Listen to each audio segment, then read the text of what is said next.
नमस्कार, मैं हूं संजय शर्मा। आप देख रहे हैं 4 PM news network.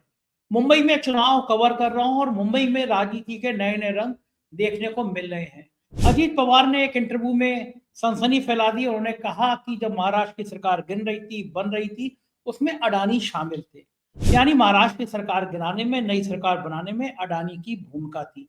Supriya Shri ने ट्वीट किया है और कहा है कि अब साफ हो गया कि सरकार कैसे बनी और कैसे गिर रही है। बड़ा सवाल ये है कि अजीत पवार विपक्ष के नेता नहीं है। अजीत पवार भारतीय जनता पार्टी समर्थित सरकार में डिप्टी सीएम है। वही अजीत पवार जिनके लिए प्रधानमंत्री ने कहा था 70,000 करोड़ के घोटाले में जो शामिल है वो चक्की पीसिंग और अगले दिन उनको डिप्टी सीएम बना दिया था। लेकिन चुनाव से पहले अजीत पवार का ये बयान ऐसा लग रहा है कोई नेता विरोधी दल बोल रहा है, कांग्रेस बोल रही है। तो क्या है इस बयान के मतलब, ये मैंने अभय द्विवेदी से पूछा कि आखिर इतना सनसनीखेज बयान कैसे दिया। मैंने पूछा अभय द्विवेदी से कि कल्पना सोरेन और हेमंत सोरेन को जिस तरह परेशान किया जा रहा है, कभी उनकी हेलीकॉप्टर की तलाशी लेके, कभी और कुछ करके, तो क्या उसका आदिवासी समाज में असर नहीं पड़ेगा? और यूपी में छात्र जिस तरह आंदोलन कर रहे हैं और भारतीय जनता पार्टी के सहयोगी कह रहे हैं ये तो समाजवादी पार्टी के लोग हैं, ये छात्र निर्वाचन नहीं है, तो ये क्या खतरनाक संकेत नहीं है? जब सरकार नौजवानों पर लाठियां बरसाती है तो उसके खतरनाक मकसद निकलते हैं, बहुत नुकसान होना पड़ता है। और बात इस पे भी कि प्रधानमंत्री अरब के देशों में जाते हैं तो वहां के शेखों को गले लगाते हैं। मैंने खुद देखा अबू धाबी की मस्जिद में कि बाहर एक गैलरी में प्रधानमंत्री वहां पे अबू धाबी की मस्जिद, चर्चित मस्जिद में घूमते नजर आते हैं, लेकिन यहाँ पर प्रधानमंत्री और योगी आदित्यनाथ कटोगे और बटोगे टाइप के नारे लगाते हैं। क्या है इनका मतलब, अभय द्विवेदी जी समझेंगे। वो शानदार बातचीत है। आपसे रिक्वेस्ट है चैनल को सब्सक्राइब करिएगा, ज्वाइन करिएगा और अभय द्विवेदी जी की पूरी बातचीत सुनिएगा। चलते हैं अभय जी के 4 PM न्यूज नेटवर्क में स्वागत है अभय द्विवेदी जी आपका। अजीत पवार जी का एक इंटरव्यू वायरल हो रहा है जिसमें वो कह रहे हैं कि जब महाराष्ट्र की सरकार गिर रही थी, नई बन रही थी, तो उसमें गौतम अडानी मौजूद थे। मतलब अडानी जी की सरपरस्ती में ये सरकार बन रही थी, बिगड़ रही थी। अब ये तो सबसे बड़ा हमला है। कांग्रेस कहती रहती है कि गौतम अडानी जो हैं वो मोदी जी के सबसे अच्छे दोस्त हैं, वो मोदी जी के सब सपोर्टर हैं, मोदी जी उनको मदद पहुंचा रहे हैं। और अब अजीत पवार जो भारतीय जनता पार्टी सरकार के, महायुति सरकार के डिप्टी सीएम है, वो तो खुलेआम ऐलान कर रहे हैं कि सरकार जब बन रही थी, गिर रही थी, तो गौतम अडानी शामिल थे। तो अब क्या माना जाए कि अजीत पवार ने तय कर दिया कि क्यों अभी से वो आ गए हैं महाविकास अघाड़ी में। मोदी पर इतना तीखा हमला, क्या अब अजीत पवार के मन में ईडी का डर खत्म हो गया है? क्योंकि मोदी जी ने तो कहा था 70,000 करोड़ के घोटाले में जो शामिल है वो चक्की पीसिंग और बाद में डिप्टी सीएम बना दिया था। तो अब उन्होंने मान लिया कि अब ईडी कुछ नहीं कर पाएगी उनका। ये इस बयान का मतलब क्या है? सुप्रिया श्री ने तो बयान को बाद में ट्वीट भी किया, एक्स पे लिखा है। उन्होंने कहा है कि गौतम अडानी का ये बयान अजीत पवार ने कहा है, और जो आईएनएस है उनकी कंपनी, वो कह रही है कि 5 सीटें अजीत पवार जीत रहे हैं जबकि लड़ी 3 पर है मुंबई शहर की। तो इस तरह के आरोप सुप्रिया श्रीमती ने लगाए। लेकिन अजीत पवार का ये बयान कि गौतम अडानी शामिल थे, इसका मतलब क्या है कि अजीत पवार ने अभी से बिल्कुल बगावत का बिगुल बजा दिया है? देखिए, ये जो वक्तव्य है, ये थोड़ा अचरज में भी डालता है और थोड़ा सोचने पर भी मजबूर करता है और थोड़ा दिमाग भी घुमा देता है, क्योंकि इस तरह के बयानों का तुरंत बिल्कुल सही मतलब निकालना मुश्किल होता है। ये जहां तक अगर मैं ठीक कह रहा हूं तो ये तीसरा भारतीय जनता पार्टी की रणनीति के खिलाफ, भाजपा के नेताओं के खिलाफ, भाजपा का जो नैरेटिव है उसके खिलाफ अजित पवार का ये तीसरा हमला है। पहला हमला वो था जब उन्होंने कहा था कि बटेंगे तो कटेंगे वाला हमारे यहाँ नहीं चल सकता। दूसरा हमला ये था कि भाई नरेंद्र मोदी की हमें जरूरत नहीं है, बारामती में वो ना आए, हम अपना खुद निपट लेंगे। और तीसरा हमला ये है, ये तीसरा हमला पहले दो हमलों से भी ज्यादा संगीन है, क्योंकि ये कांग्रेस के उस आरोप का पूरी तरीके से समर्थन करता है कि नरेंद्र मोदी और गौतम अडानी के बीच में बहुत हेलमेल है। दोनों, और एक तरह से गौतम अडानी की जो प्रगति है वो नरेंद्र मोदी उसके जिम्मेदार हैं उस प्रगति के। और दूसरी बात यह है कि इससे ये भी तय होता है कि कांग्रेस की जो भारतीय जनता पार्टी की जो के ऑपरेशन कमल जो होते हैं, मतलब यानी विपक्ष की सरकारों को गिराने की जो कार्रवाइयां होती हैं, अजित पवार के मुताबिक गौतम अडानी भी उन कार्रवाइयों और रणनीति जब बनाई जाती है तो उसके अंदर शामिल होते हैं। क्या सही है क्या गलत है इस पे हम कुछ नहीं कह सकते, हम तो केवल वक्तव्यों के बारे में बात कर सकते हैं। मुझे लगता है कि ये चीज बताती है कि महायुति में तीनों पार्टनरों के बीच का जो संतुलन है जो आपसी विश्वास है वो पूरी तरीके से गड़बड़ा गया है। इस वक्त पूरा महायुति जो है वो सत्ता की लड़ाई के तनाव में फंस गया है। अगर आप इसके मुकाबले महाविकास अघाड़ी को देखें तो वहां पे इस तरह की स्थिति आपको नहीं मिलेगी। वहां कोई पार्टनर दूसरे को अंडरकट नहीं कर रहा है। यहाँ तो बिल्कुल स्पष्ट रूप से अजीत पवार ने मोर्चा संभाल लिया है। और ये मोर्चा जो अमित शाह ने जो बयान दिया था कि अभी एकनाथ शिंदे मुख्यमंत्री हैं, लेकिन मैं नहीं कह सकता कि जब चुनाव हो जाएगा उसके बाद हम बैठ के तय करेंगे कौन मुख्यमंत्री होगा। तो वो अपने लिए भारतीय जनता पार्टी के लिए रास्ता मान लीजिए वो साफ कर रहे हैं। तो अजित पवार देखा जाए तो महायुति के दूसरे पार्टनर हैं उनके लिए रास्ता साफ कर रहे हैं और वो अपने लिए ओपनिंग तलाश रहे हैं कि चुनाव के बाद अगर उन्हें पाला बदलना होगा तो उसके लिए ओपनिंग क्या होगी। अभी से उस ओपनिंग को बना रहे हैं। पहली नजर में तो यही लगता है। हाँ, बिल्कुल ठीक है, लेकिन एक बड़ा सवाल ये खड़ा होता है कि उधर गौतम अडानी के शरद पवार से भी बड़े करीबी रिश्ते हैं। सब जानते हैं कि सबसे ज्यादा करीबी शरद पवार से हैं। तो बिल्कुल, ये शरद पवार और गौतम अडानी की जो बैठक हुई थी वो आज तक रहस्य है। जिस वक्त हिंडनबर्ग रिपोर्ट में गौतम अडानी के शेयर नीचे जा रहे थे बुरी तरीके से और पूरे देश में हंगामा मचा हुआ था, भारतीय जनता पार्टी चुप्पी लगाई हुई थी और सदन में कोई गौतम अडानी का नाम भी बोल देता था तो भाजपा के सांसद खड़े हो जाते थे जैसे कि कोई ईश निंदा कर दी गई हो। तो उस स्थिति में शरद पवार और गौतम अडानी की एक मीटिंग हुई थी।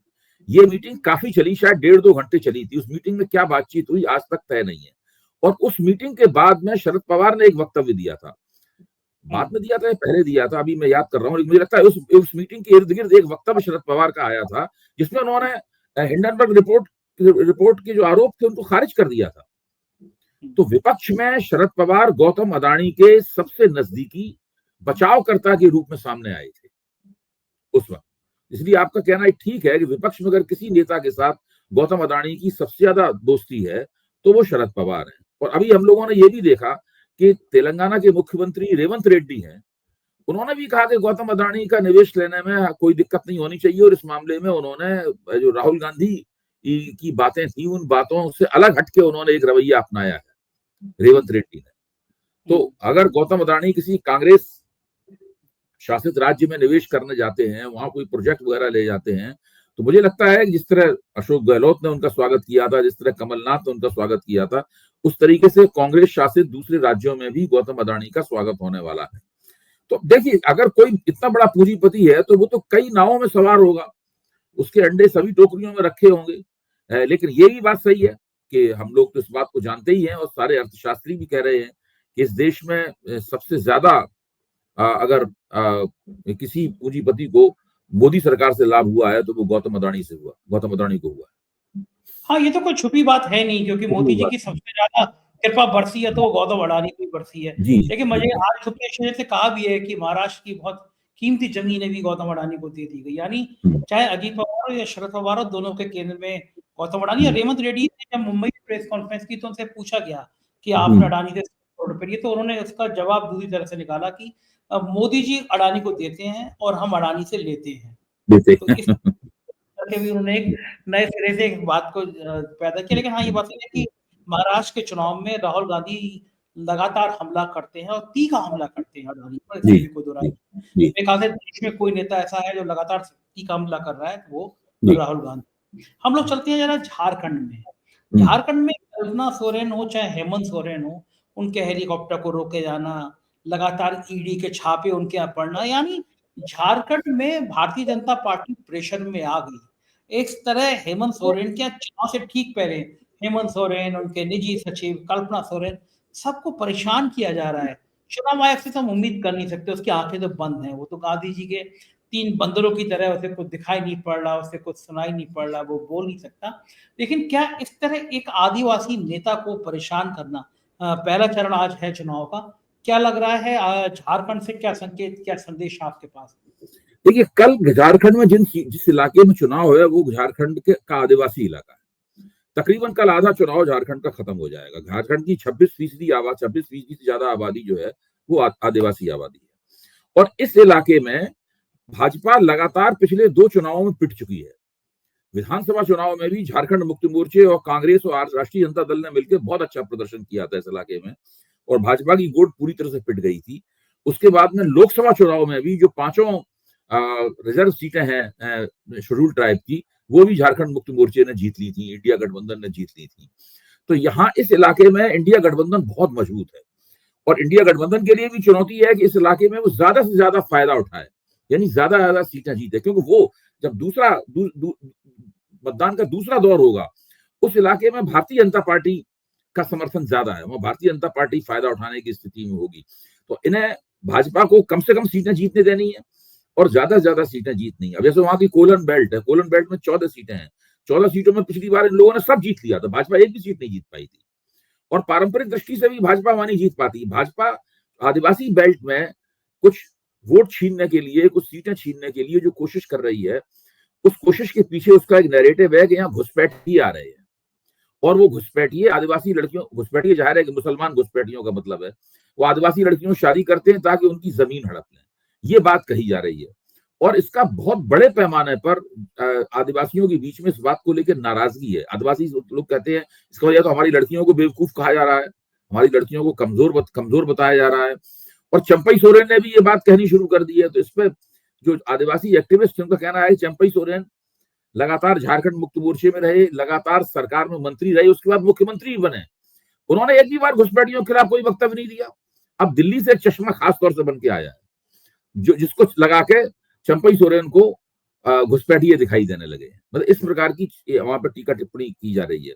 लेकिन हमें यह भी देखना होगा कि भारतीय जनता पार्टी के पास कई आदिवासी चेहरे हैं। बाबूलाल मरांडी उनके अध्यक्ष हैं, जो बड़े आदिवासी चेहरे हैं। फिर अर्जुन मुंडा है, अर्जुन मुंडा के परिवार के लोगों को भी टिकट मिला है। फिर आपके सीता सोरेन हैं, सीता सोरेन भी सीता सोरेन लोकसभा का चुनाव तो हार गई थी, अब वो फिर विधानसभा का चुनाव लड़ रही है। यहाँ तक कि मधु कोड़ा की पत्नी को भी भाजपा चुनाव लड़ा रही है। तो भाजपा कई बड़े सुपरिचित आदिवासी चेहरों को चुनाव लड़ा रही है इस उम्मीद में कि वो इस बेल्ट में कुछ ना कुछ ब्रेक थ्रू कर पाए, कुछ ना कुछ नई जमीन तोड़ पाए। लेकिन मुझे इसकी उम्मीद नहीं लगती। इस बार भारतीय जनता पार्टी के सामने बहुत बड़ी समस्याएं हैं। सबसे बड़ी समस्या ये है जिसका मैं जरूर खास तौर से रेखांकित करना चाहूंगा। आदिवासियों की बहुत पुराने जमाने से मांग है कि उनका जो सरना धर्म है उसको बाकायदा धर्म की मान्यता, अलग धर्म की मान्यता दी जाए। राष्ट्रीय स्वयंसेवक संघ इसके खिलाफ है। राष्ट्रीय स्वयंसेवक कहता है कि ये तो हिंदू धर्म के हिस्से हैं, सनातन धर्म के हिस्से हैं, इनको अलग धर्म की मान्यता नहीं दी जानी चाहिए। भारतीय जनता पार्टी भी इसके खिलाफ रही है। जब हेमंत सोरेन ने विधानसभा में ये प्रस्ताव पास किया कि सरना धर्म को अलग धर्म की मान्यता दी जाए, तो भारतीय जनता पार्टी इसको समर्थन नहीं किया। लेकिन बाद में भाजपा की समझ में आया कि भाई ये मामला गड़बड़ है, आदिवासी वोट बिल्कुल चले जाएंगे, तो भाजपा संघ के विरोध के बावजूद भी सरना धर्म को अलग धर्म की मान्यता दी जाए, अब इसका समर्थन करने लगी है भारतीय जनता पार्टी। लेकिन आदिवासियों में ये बात बैठ चुकी है कि भारतीय जनता पार्टी सरना धर्म के खिलाफ है। तो ये अभी और चुनाव के बीच में ही सरना धर्म का एक अंतरराष्ट्रीय कॉन्फ्रेंस होने जा रही है वहां पे। तो ये बात जो है बहुत जबरदस्त है और इससे आदिवासी लोग इस बात से नाराज हैं। पिछली बार भाजपा की सरकार थी, रघुवर दास मुख्यमंत्री थे, तो उन्होंने एक लैंड बैंक बनाकर जो टेनेंसी एक्ट है उसके साथ छेड़छाड़ करने की कोशिश की थी। तो आदिवासी इस बात से भी बहुत नाराज हैं कि हमारे पास जमीनी होती है, वो जमीनी अगर अब तो छिन जाएगी तो हमारे पास बचेगा क्या, हमारी अस्मिता भी समाप्त हो जाएगी, हमारा जो हमारी आर्थिक रीढ़ है वो भी पूरी तरीके से टूट जाएगी। तो इस प्रकार देखा जाए तो भारतीय जनता पार्टी वहां पर कई समस्याओं का सामना कर रही है, जो उसकी विचारधारा से उपजी समस्याएं हैं। और उन्होंने जिस तरह आदिवासी प्रश्न को संबोधित किया है जब वो सरकार में थे, तब से उपजी हुई समस्याएं हैं। इस लिहाज से भाजपा काफी मुश्किलों का सामना कर रही है। मेरे ख्याल से कल का दिन भाजपा के लिए काफी मुश्किल दिन होगा। अच्छा, ये जो आदिवासी समाज है वो उसके मन में ये इस बात का दुख होता होगा, गुस्सा आता होगा कि हमारा नेता हेमंत सोरेन नेता तो है ही है, जिस तरह महीनों उनको जेल में रखा गया, जिस तरह अब चुनाव में कल्पना सोरेन की भी वहां बहुत लोकप्रियता है, महिलाओं में बहुत लोकप्रिय हैं और बड़ा सरल स्वभाव है कल्पना सोरेन का। और इस लोकप्रियता वाली नेता को जिस तरह परेशान कर दिया जा रहा है, हेलीकॉप्टर रोक लिया जाता है और ये चलन जो चल रहा है, क्या आदिवासियों के मन में लगता होगा कि हमारा एक प्रतिष्ठित नेता है, उसको इस तरह परेशान किया जा रहा है? ये रिएक्शन भी होगा कहीं उनके मन में? देखिए, ये कम से कम इंडिया गठबंधन की भी यही कोशिश है और हेमंत सोरेन का नैरेटिव भी यही है कि भाई मुझे जेल में रखकर आदिवासियों का अपमान किया गया है। ये जो जब उनको गिरफ्तार किया गया था और वहां पे जब एजेंसियां गई थी, सरकारी एजेंसियां गई थी, तो ये प्रचार किया गया था कि उनके बंगले में एक BMW खड़ी हुई थी। ऐसा प्रचार किया गया था कि जैसे BMW जो है वो भ्रष्टाचार का एक प्रतीक हो गई। भ्रष्टाचार का उनके एक प्रमाण है। इस पर क्या कहा था हेमंत सोरेन ने, आपको याद होगा? हेमंत सोरेन ने कहा था कि एक आदिवासी के यहाँ BMW खड़ी हो तो इन लोगों को बहुत दिक्कत होती है। मतलब और कहीं BMW खड़ी हो तो कोई दिक्कत नहीं होती, लेकिन आदिवासी BMW खरीदने लायक नहीं है, ऐसा ये लोग मान के चलते हैं।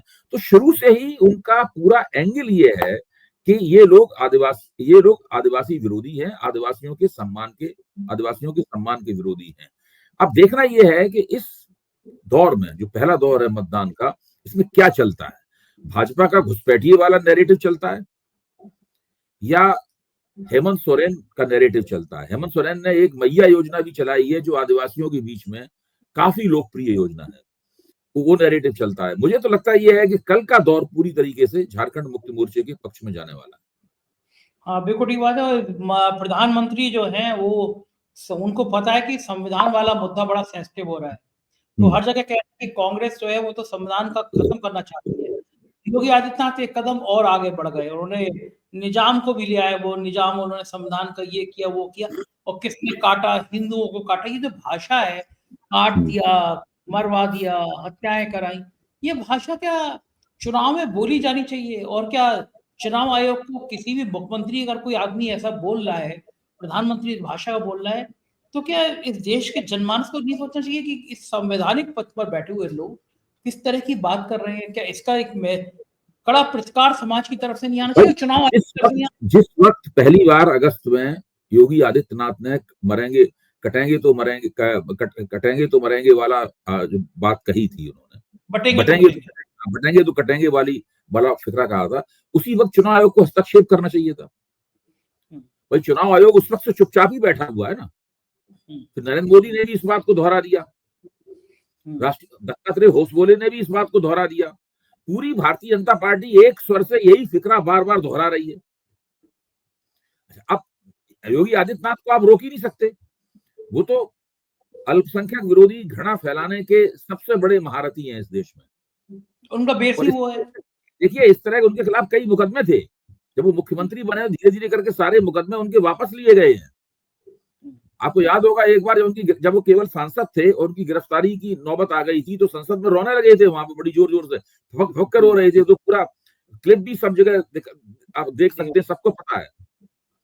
तो उनका जो जिस पराक्रम के साथ वो अल्पसंख्यकों के खिलाफ बोलते हैं, उनके ऊपर जब अपनी आफत आती है तब उनका पराक्रम हवा हो जाता है, आंसू निकल पड़ते हैं उनके। तो ये स्थिति है। तो वो तो चुनाव आयोग और सरकार दोनों एक दूसरे के हित में काम कर रहे हैं। चुनाव आयोग बहुत ही ढीला ढाला, लिजलिजा और बिल्कुल सरकार का प्यादा है।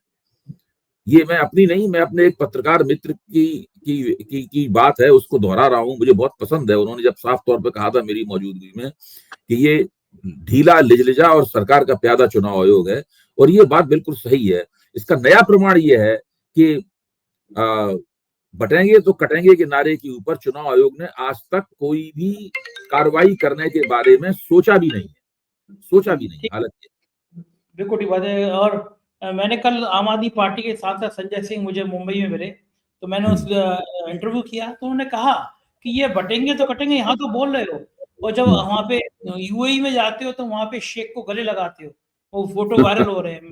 मैं गया था पिछले हफ्ते में गया अबू धाबी में, तो जो अबू धाबी की मस्जिद है, मैं उस मस्जिद के बाहर निकला तो एक बड़ी सी दुकान में वो फोटो लगा था कि प्रधानमंत्री नरेंद्र मोदी वहां मस्जिद में घूम रहे हैं, मस्जिद में वहां के शेख के साथ उनके फोटो वहां पे लगातार स्क्रीन पे आ रहे थे। और तो क्या बात है, आप तो मस्जिद में जाएंगे जब वहां, क्योंकि आपको वहां से माल लाना है, आपको निवेश चाहिए, वहां के निवेश करना है, अपने उद्योगपति मित्रों को भी निवेश कराना है, और यहाँ पे आप उन्हीं मुसलमानों के लिए कहोगे कि बटेंगे कटेंगे। वो शुरू से ही दुहरी नीति पे चल रहे हैं। देखिए वो शुरू से ही दुहरी नीति पे चल रहे हैं। नरेंद्र मोदी ने यहाँ पर, आप जब गुजरात के मुख्यमंत्री थे तो एक कुछ मुसलमान जो उनसे मिलने आए, उन्होंने उनको उनकी जो टोपी पहनते हैं नमाज पढ़ते वक्त, वो टोपी उन्होंने भेंट की, तो नरेंद्र मोदी ने टोपी लगाने से इनकार कर दिया था। तो एक तरफ तभी से उनका रवैया स्पष्ट हो गया था। भारत में उनकी जो मुस्लिम नीति है वो अलग तरह की है, और अंतर्राष्ट्रीय मंच पे उनकी मुस्लिम नीति अलग तरह की है। और वो अंतर्राष्ट्रीय मंच पर जो उनकी मुस्लिम नीति है, अगर उसको कोई क्षति पहुंचती है तो उससे नरेंद्र मोदी काफी संवेदनशील हो जाते हैं। जैसे कि जो उनकी एक नेता ने मोहम्मद साहब के खिलाफ वक्तव्य दिया था, आपको नुपुर ध्यान होगा, है? हाँ नुपुर। जी, हाँ। तो वो उनको वक्तव्य दिया था, एक उनके प्रवक्ता ने वक्तव्य दिया था, उसके बाद में उन्होंने उनके खिलाफ कार्रवाई की। अभी तक वो लोग हाशिए पे पड़े हैं, कभी उनको आने नहीं दिया। तो एक तरफ तो ये रवैया है, और दूसरी तरफ रवैया उनका ये है कि भारत के अंदर वो मुसलमान विरोधी घृणा फैलाकर उसके बदले में एक हिंदू प्रतिक्रिया की कोशिश करते हैं। इस तरीके से वो चुनाव जीतना चाहते हैं। तो ये एक बिल्कुल स्पष्ट रूप से एक दोहरी नीति है, जो और वो इस तरह जब इसके लिए फायदा वो क्या उठाना चाहते हैं? उनका फायदा उठाना ये है कि जब भी उनके ऊपर आरोप लगता है कि आप देश में मुसलमानों के खिलाफ घृणा फैला रहे हैं, तो जवाब में कहते हैं, देखिए हमारे मुस्लिम देशों से कितने अच्छे संबंध हैं, जो सऊदी अरब से कितने अच्छे संबंध हैं हमारे, और संयुक्त अरब अमीरात के नेताओं से कितने अच्छे संबंध हैं। दूसरी तरफ वो इस बात की एक तरह से उसका बचाव भी करते हैं, और उनके साथ आर्थिक संबंध रखना इनके लिए, इनकी अर्थव्यवस्था को थोड़ा बहुत पानी भी देता है। तो इस प्रकार की ये दो नावों की सवारी लगातार कर रहे हैं। हाँ, बड़ा खतरनाक है। लेकिन देश में हम देखें तो पूरी दुनिया में पता नहीं क्या संदेश आता होगा। शायद यही कारण है कि दुनिया के लोग समझ रहे हैं कि अब भारत खतरनाक मोड़ पे आ रहा है। जिस तरह से शेयर मार्केट पिछले 1 महीने में गिरा है, लोगों के लाखों करोड़ रुपए डूब गए हैं, हाहाकार मचा है। एक आर्थिक मुद्दे पर इतनी ज़्यादा जो शेयर मार्केट का बुलबुला दिखाया गया था कि हमारी इकोनॉमी दौड़ रही है, बढ़ रही है, वो पिछले 1 महीने से शेयर मार्केट तबाह हो गया है। लोग मतलब ना जाने किस हालात में पहुंच गए हैं, क्योंकि उनको लग रहा था मार्केट तो बढ़ रहा है। अब हजारों करोड़, लाखों करोड़ रुपए निकाल रहे हैं विदेशी निवेशक और चीन में लगा रहे हैं। यानी उनको लग रहा है कि भारत अब एक ऐसा देश बनता जा रहा है यहाँ पे इस तरह नफरत का माहौल बन रहा है, तो कौन आदमी इस नफरत के माहौल में करेगा। लेकिन किसी टीवी चैनल में मैंने खबर नहीं देखी कि शेयर मार्केट का इतना बुरा हाल चल रहा है। ये बहुत बड़ी खबर है। देश में जब आप शेयर मार्केट चढ़ता है तो उसमें बुलेटिन जारी करते हैं कि देखो दुनिया भर के निवेशक यहाँ निवेश कर रहे हैं। और जब आम आदमी का लाखों करोड़ों रुपए डूब रहा है, छोटी छोटी पूंजी डूब रही है, तो आप उसमें जिक्र नहीं कर रहे, चर्चा नहीं कर रहे। क्या ये खतरनाक संकेत नहीं है कि दुनिया अब हमारे प्रति क्या सोच रही है और इसके नुकसान भी उठाने पड़ेंगे हमें आगे चल के? मेरा तो बहुत दिनों से कहना है कि भारतीय अर्थव्यवस्था अच्छे दौर से नहीं गुजर रही है, और इस बात को दूसरे कई अर्थशास्त्री भी कह रहे हैं। आज ही इकोनॉमिक टाइम्स में संपादकीय पृष्ठ में एक लेख आया है। इस लेख का शीर्षक का मतलब यह है कि जो भारत जो एक मिडिल इनकम अर्थव्यवस्था है, मिडिल एक एक एक एक विफल मिडिल मझोली आय की एक विफल अर्थव्यवस्था है भारत में। और उसके क्या क्या कारण है, भारत कहाँ कहाँ सफल हुआ। पहली बात तो मैं इस बात से पूरी तरह सहमत हूँ। मैं नहीं मानता हूँ कि भारत एक मिडिल इनकम आमदनी वाली अर्थव्यवस्था है। मेरा मानना है कि भारत निम्न आय वर्ग की आमदनी वाली, निम्न आय वर्ग की अर्थव्यवस्था है। इसको मिडिल इनकम कहना भी इसको वो ब्राउनी पॉइंट देना है जिसके ये काबिल नहीं है। देखिए, जिस देश के अंदर 80% लोगों को, 80 करोड़ लोगों को मुफ्त अनाज दिया जाता है, जहां पर सारा फ्रीबीज रेवड़ियां बांट बांट कर ही चुनाव लड़े जाते हैं, जहां पर महिलाओं को, आप सोचिए ना, अगर किसी महिला को आप कहते हैं, महाराष्ट्र में ऐसे की जो लाड़की योजना है, माझी लाड़की योजना है, तो जब वहां पर आप कह रहे हैं कि हम आपको इतने रुपए देंगे, तो उसका हमारे मित्र संदीप चौधरी ने हिसाब लगाया कि ये तो 75 रुपए रोज हुआ। तो आप 75 रुपए रोज देकर किसी महिला की आर्थिक स्थिति सुधारना चाहते हैं, इसका मतलब वो महिला को 75 रुपए रोज के दक्षिणा की जरूरत, दान दक्षिणा की जरूरत है। तो ये स्थिति है जिस देश में आम लोगों की ये स्थिति हो कि वो छोटी छोटी रकमों के लिए आपके लाभार्थी बन जाएं, और आप उनसे उम्मीद करें कि इसके बदले में आपको वोट देंगे। ये इस बात का सबूत है कि भारतीय अर्थव्यवस्था की स्थिति बहुत ही खराब है। जो तमाम अर्थशास्त्री हैं उसमें कुछ अपवादों को छोड़कर बाकी सब सरकारी नैरेटिव को ही आगे बढ़ाते हैं। जितने भी आर्थिक चैनल हैं वो कुछ अपवादों को छोड़कर केवल सरकारी नैरेटिव को ही आगे बढ़ाते हैं। जो पिंक पेपर हैं, पिंक पेपरों में भी यदा कदा ही इस तरह का लेख छपता है जिस तरह का मैंने आपको जिक्र किया। तो भारतीय अर्थव्यवस्था की स्थिति बहुत खराब है। जो कुछ भी, जितने भी इनके दावे हैं, अच्छा होता क्या है कि अर्थव्यवस्था की स्थिति खराब है, अच्छी कैसी हो, स्टॉक मार्केट का वजूद उसके बावजूद अलग तरीके से काम करता है। स्टॉक मार्केट में जो विदेशी निवेशक हैं, जिनको एफआईज बोलते हैं, वो आते हैं, वो अपना निवेश करते हैं। लेकिन जब उन्हें लगता है कि भारतीय अर्थव्यवस्था में कोई भी बड़ा उछाल नहीं आने वाला है, तो ये भी हो सकता है कि यहाँ से वो पैसा निकालकर दूसरी अर्थव्यवस्थाओं की तरफ ले जाएं, जिसकी तरफ अभी आपने इशारा किया है। भाई, निफ्टी में 8% की गिरावट आई है, और निफ्टी के बारे में मुहावरा ये था कि सब चीजें सबको ऊपर जाना है, एक दिन सबको ऊपर जाना है, निफ्टी को भी ऊपर ही जाना है। हाँ, ये बिल्कुल कहा जा रहा था। भारत की हाँ, हाँ, पड़ रही थी सबको लगातार। ऊपर जाना है, निफ्टी को भी ऊपर जाना है। उस निफ्टी में भी इतनी बड़ी गिरावट हो गई, तो ये एक बहुत बड़ा खतरनाक संकेत है। हाँ, ठीक बात है। और जब आप माहौल ऐसा रखोगे ना पूरे देश में, बेरोजगारों की फौज बढ़ती चली जा रही है। प्रयागराज में देखिए आप, लगातार दूसरे दिन हजारों सड़क पे छात्र हैं। तो क्या कह रहे हैं कि भैया परीक्षाएं जो है ना, वो उनका जो शेड्यूल है वो ठीक कर लो, लेकिन उन पर लाठियां बरसाई जा रही हैं। ओपी राजभर जो नए नए भाजपाई हुए हैं पिछले कुछ सालों में, वो कह रहे हैं ये जो लड़के उपद्रव कर रहे हैं, ये तो समाजवादी पार्टी के सफाई हैं ये। देखिए, आप ये लोग आग से खेल रहे हैं। संजय जी, मैं बता रहा हूं, ये लोग आग से खेल रहे हैं। जो व्यक्ति पीसीएस बनना चाहता है उत्तर प्रदेश में, जो लड़का पीसीएस बनना चाहता है, वो झुग्गी झोपड़ी में रहने वाला नहीं है। उसका परिवार जो है वो वन रूम सेट में नहीं रहता है। वो एक खुशहाल मध्यवर्गीय परिवार का हिस्सा है। हाँ, तभी अधिकतर उसकी लोग हैं। महत्वाकांक्षा है कि वो पीसीएस बनना चाहता है। पीसीएस अब बनने की बड़ी तैयारी कोई आसान नहीं होती है। जब आसान आप देश के खाते पीते लोगों में के अंदर बेरोजगारी इतनी ज्यादा है, आप सोचिए, तो वहां पे क्या स्थिति होने वाली है। ये ठीक वो बात। ये वो हिस्से हैं देश के जिनके लड़के इंजीनियर बनना चाहते हैं, डॉक्टर बनना चाहते हैं, आईएएस बनना चाहते हैं, आईएफएस बनना चाहते हैं, पीसीएस बनना चाहते हैं। अगर वो लोग बेरोजगारी के दंश से पीड़ित हैं, तो आप समझ लीजिए कि ये बेरोजगारी कितनी भयानक स्थिति में पहुंच रही है। इसका संचित प्रभाव अगले लोकसभा चुनाव पर पड़ने वाला है, मेरी गारंटी है इस बात की। और जितना ये लोग इसको नजरअंदाज करेंगे और हेडलाइन मैनेजमेंट के जरिए, नैरेटिव मैनेजमेंट के जरिए वो बेरोजगारी के मसले को पृष्ठभूमि में धकेलने की कोशिश करेंगे, उतना ही भाजपा अपना नुकसान अपने हाथ से करेगी। आप जब तक कहते रहेंगे कि बेरोजगारी कोई मसला नहीं है, तभी बेरोजगारी अपना चेहरा, अपना फन उठाएगी। कब उठाएगी? भाजपा से कब बदला लेगी? जब लोकसभा चुनाव आएगा। ठीक बात है। आदमी को अभी आप राज्य की राजनीति में बहुत सारे कोण होते हैं, उनके जरिए आप उससे बच के निकल जाएं।